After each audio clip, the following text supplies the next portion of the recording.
ይህ የምፅዓቱ አዋጅ ነጋሪ አገልግሎት ወቅታዊና ዕለታዊ ወጎችን በማቅረብ ትንታኔ የምንሰጥበት የተለያዩ እንግዶችንም በመጋበዝ የምናቀርብበት መድረክ ነው።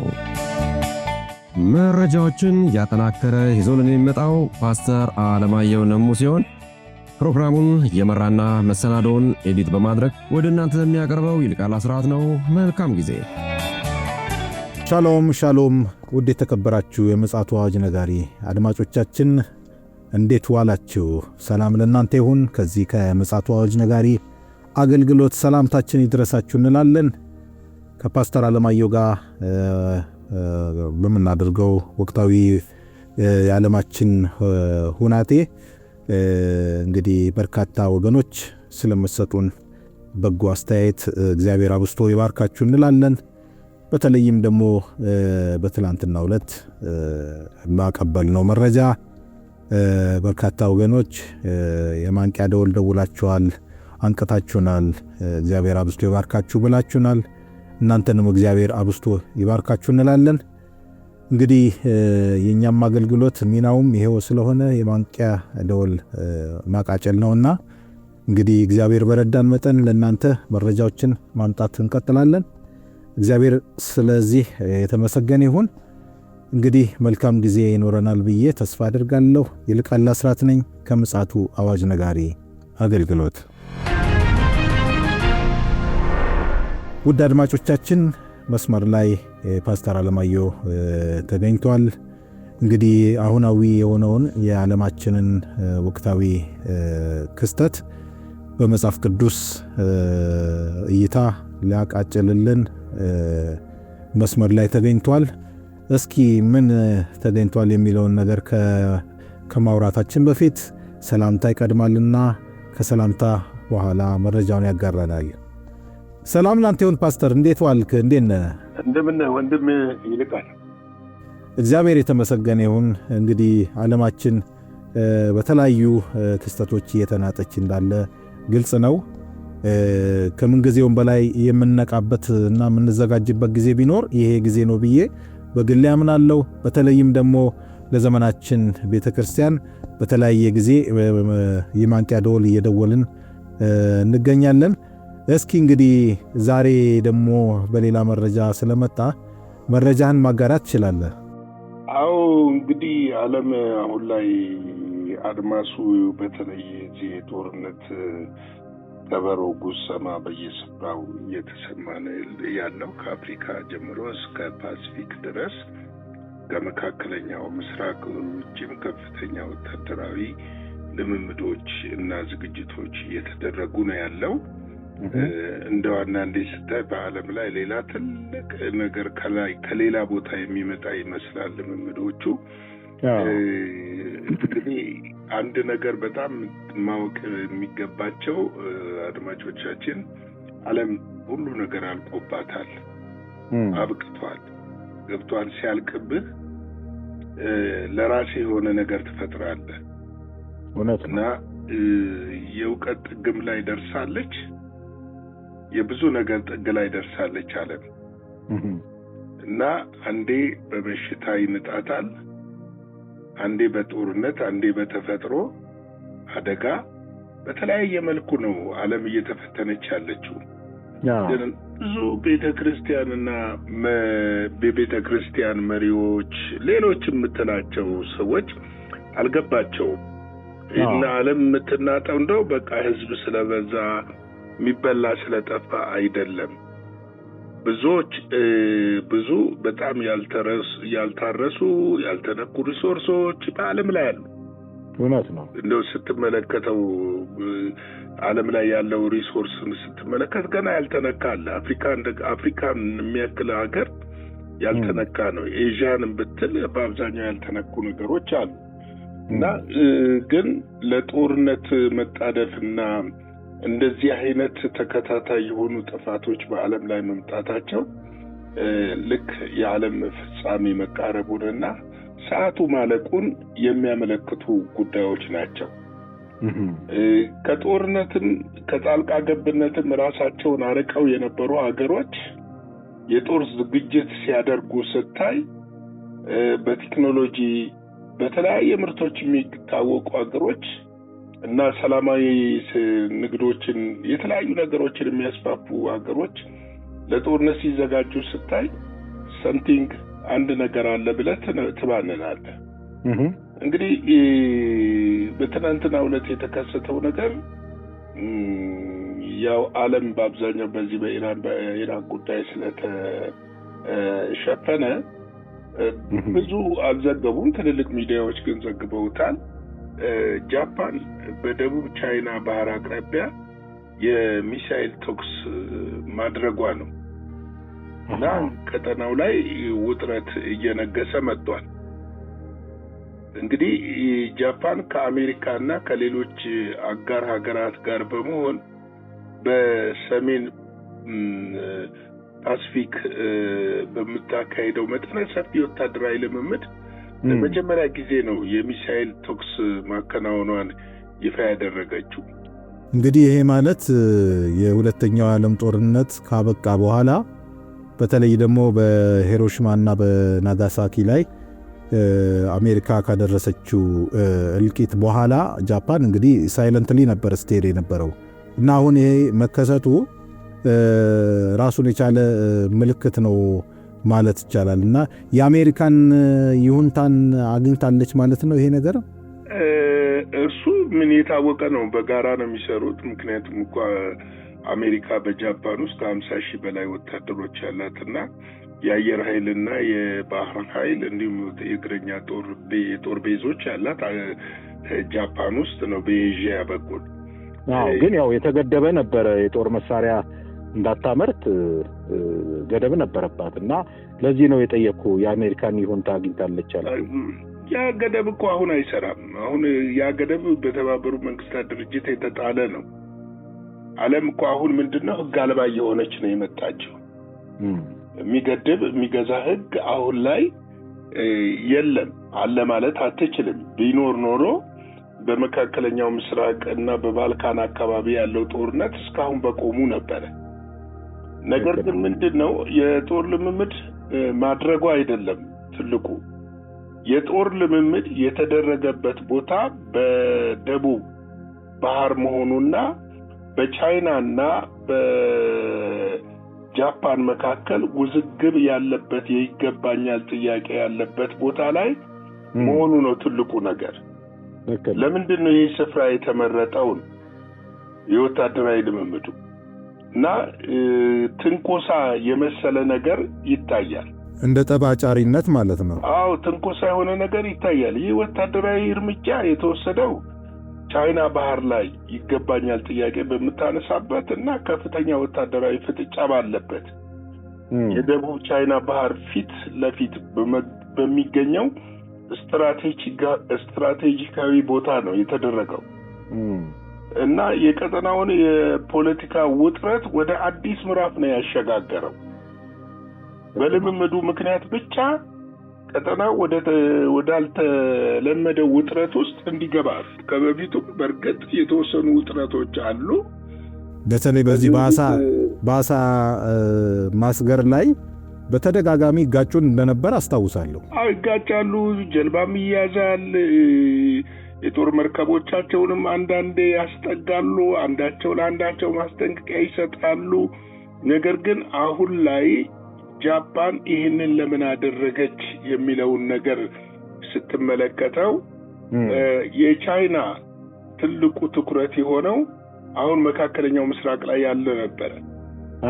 በሆርሙዝ ሰርጥ አካባቢ ከአሜሪካ ጋር ከፍተኛ ፍጥጫ ውስጥ የገባችበት ሰዓት ነው። ልክ ነው። ምናልባትም ይህንን አቴንሽን ለመውሰድ የተፈጠረ ወታደራዊ ስትራቴጂም ሊሆን ይችላል የሚል ግምቶችም አሉ። ነገር ግን ይቆይ እንጂ በዚህ ቀጠና በተለይ ፓሲፊክ ጃፓን፣ ታይዋን እና ቻይና እንዲሁም ፊሊፒንስም አለች በዛ ቀጠና ላይ። በእነዚህ ቀጠና አካባቢ የሚሸት ነገሮች አሉ። ምናልባትም ድንገት ሊቀጣጠል ይችላል ተብሎ የተፈሩ ነገሮች አሉ። ምክንያቱም ይህንን ቻይና የሉዓላዊ ጥሰት አድርጋ ነው እየወሰደች ያለችው የጃፓን የጦር ልምምድ እና የጃፓን በጦር ልምምዱ ወቅት ከምድር ወደ ባህር የሚተኮሱ ዘመናዊ ሚሳኤሎችን ስርዓቶችን መጠቀሟ ደግሞ የሀገሪቱ ወታደራዊ ዝግጁነትን ከማሳየትም በላይ ከቅርብ ጊዜ ወዲህ በታይዋንና በፊሊፒንስ አቅራቢያ እየታየ የመጣውን የቻይናን የመስፋፋት ለመመከት የታለመ መሆኑ ተገምቷል። እንግዲህ ያንን ምላሽ ለመስጠት የተደረገ ዝግጅት ነው የሚል ነገር አለ። እንግዲህ ቶኪዮ እና የዋሽንግተን ይህን መሰል ወታደራዊ ትብብር ማጠናከርና በቀጠናው ያለውን የኃይል ሚዛን ለመጠበቅ እንደተደረገ ተደርጎም ተቆጥሯል።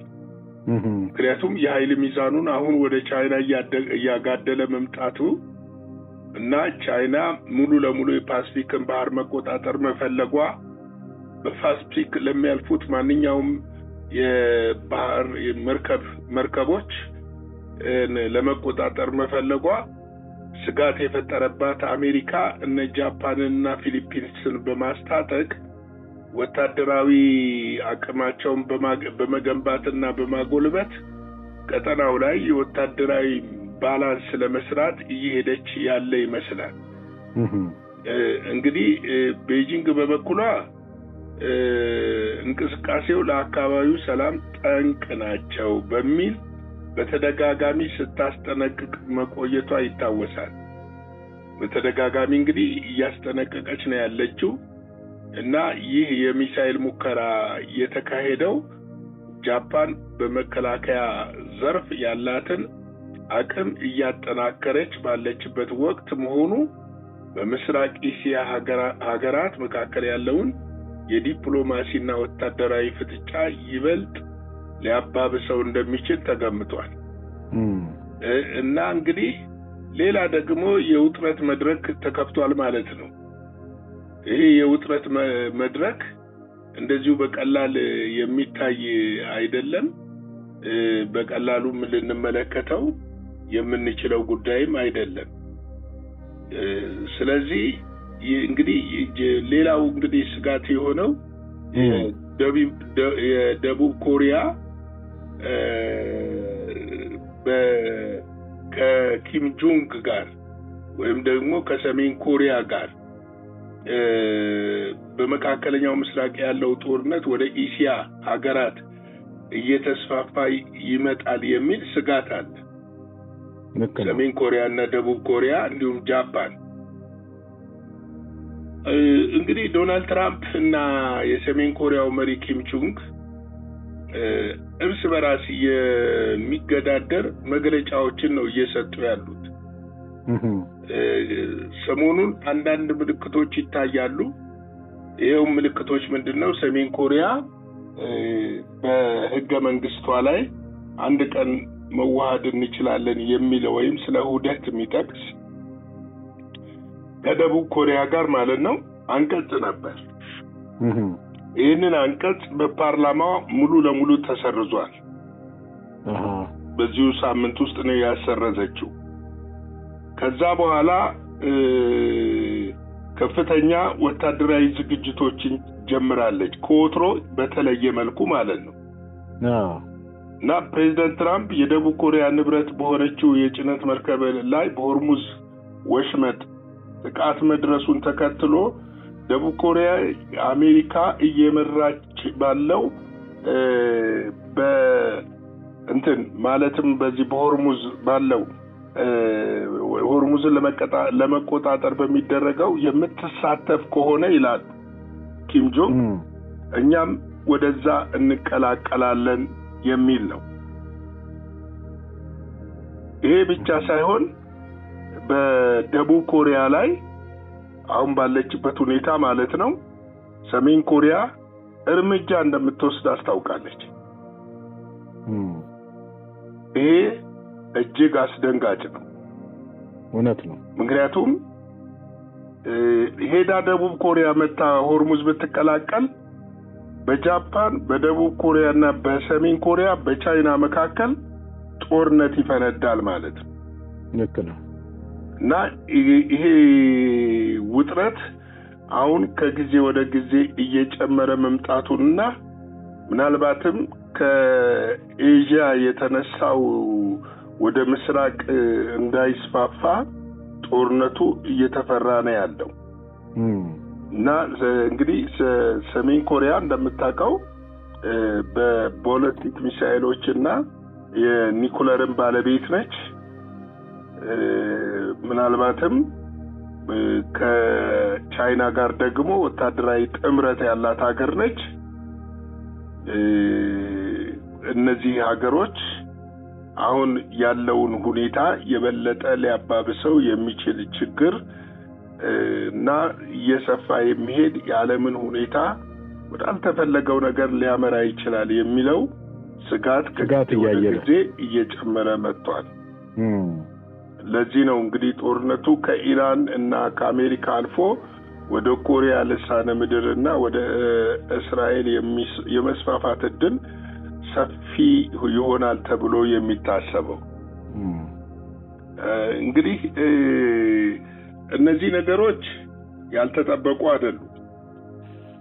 በ2025 ራሱ በዚህ በፓሲፊክ እና በሰሜንና ደቡብ ኮሪያ፣ ጃፓን ቀጠናዎች ላይ ከፍተኛ ወታደራዊ እንቅስቃሴዎች ሲደረጉ የነበሩ ሁኔታዎች ነው የነበሩት። አሜሪካ በዚህ በኢራን እስራኤል አሜሪካ ጦርነት ውስጥ በመጠመዷ በዛ አካባቢ የምታደርገውን ወታደራዊ ልምምዶች የመቀነስ ሁኔታዎች ነበሩ እና አሁን ላይ ግን ቀጠናው ላይ ያሉትን ሀገሮች በማስታጠቅና በማደራጀት ቀጠናውን ለመቆጣጠር የሚካሄድበት ርቀት ሌላ ጦርነትን ሊያፈነዳ እንደሚችል እየተሰጋ ነው ያለው። እንግዲህ ዓለማችን በዚህ ሁኔታ ውስጥ ነው ያለችው እና አንድ ጫፍ ስትይዘው ወደ ሌላ ጫፍ ይዘላል፣ ሌላ ጫፍ ስትይዝ ወደ ሌላ ጫፍ ይዘላል። እንግዲህ ከዚህ በኋላ ደግሞ ነገ ተነገ ወዲያ ምን ሊፈጠር እንደሚችል ማንም አያውቅም። ምክንያቱም በዚህ በመጨረሻው ዘመን ፖለቲካውም፣ ወታደራዊ ሂሳቤውም፣ ኢኮኖሚውም ሁሉም ነገር በጣም በፍጥነት ተለዋዋጭና ወደ አስጊነት እየተቀየረ ነው። እንግዲህ ይህንን ተመልክተን ዝም የምንል አይመስለኝም። በእግዚአብሔር ፊት መጸለይ፣ የእግዚአብሔርን ፊት መፈለግ፣ ነገሮች እንዲለወጡ ትጋት ማድረግ ቤተክርስቲያን ይጠበቅባታል እላለሁ። የጌታ ጸጋ፣ ሰላም፣ ምሕረት፣ ቸርነት ከሁላችን ጋር ይሁን። ላይክ፣ ሼር፣ ኮፒ ማድረግ አይረሳ። እንግዲህ አገልግሎታችንን ደግሞ ለብዙዎች እንድታዳርሱ በጌታ ፍቅር እጠይቃለሁ። እንግዲህ ሰብስክራይብ በማድረግ ለአዲስ የሆናችሁ የምትሰሙ አገልግሎታችንን ተቀላቀሉ። ይህን በማድረጋችሁ ለኛ ያደረጋችሁ ድጋፍ እየጨመረ ይመጣል። ከዚህ ባሻገር ደግሞ በገንዘቦቻችሁ ልታገለግሉ የምትወዱ በልባችሁ እንደወደዳችሁትና እንደፈቀዳችሁት ይህንን እንድታደርጉ በጌታ ፍቅር ጠይቃለሁ። መልካም ቀን። ከሰዓት በ12 ሰዓት በቀጥታ ስርጭታችን ፕሮግራም እንገናኝላለሁ። ሻሎም። እግዚአብሔር አብስቶ ይባርክ ፓስተር። ትልቅ የማንቂያ ደወል ነው እንግዲህ የደወልክልን። በተለይ ጌታ ኢየሱስ ክርስቶስ በወንጌላት ላይ የተናገረውን የጦርንም ወሬ ትሰማላችሁ የተባለውን በአካል እያየነው ነው ያለነውና እንግዲህ በንቃትና ሁልጊዜ ትጥቃችንን በማዘጋጀት የክርስቶስ ዳግም መምጣትን መጠባበቅ አለብን የሚል የዘውትር መልከታችንን ማስቀመጥ እንወዳለን። ዓለማችን እንግዲህ በአሁኑ ሰዓት እጅግ ብዙ ውስብስብ ጉዳዮች እየተከናወኑባት ነው ያለው በብዙ አቅጣጫ ማለት ነው። ስለዚህ እንድንነቃ የእግዚአብሔር መንፈስ እንግዲህ በአሁናዊ መረጃዎች አማካኝነት ያው ፓስተር መልከታውን አስቀምጦልናል። በምሽቱ 12 ሰዓት ላይ እንግዲህ በቀጥታ ስርጭት ወቅታዊ በሆነ አጀንዳ ዙሪያ የተዘጋጀ ስለሆነ እንድትጠባበቁ ለሌሎችም ወገኖች እንድታጋሩም ከወዲሁ ማሳሰብ እንወዳለን። መልካም ጊዜ ይሁንላችሁ። ሻሎም። ለዛሬ ይዘን የመጣነው ወቅታዊ መረጃ ይህንን ይመስል ነበረ። በሌላ ጊዜ በሌላ መሰናዶ እስከምንገናኝ ሰላም ለእናንተ ይሁን።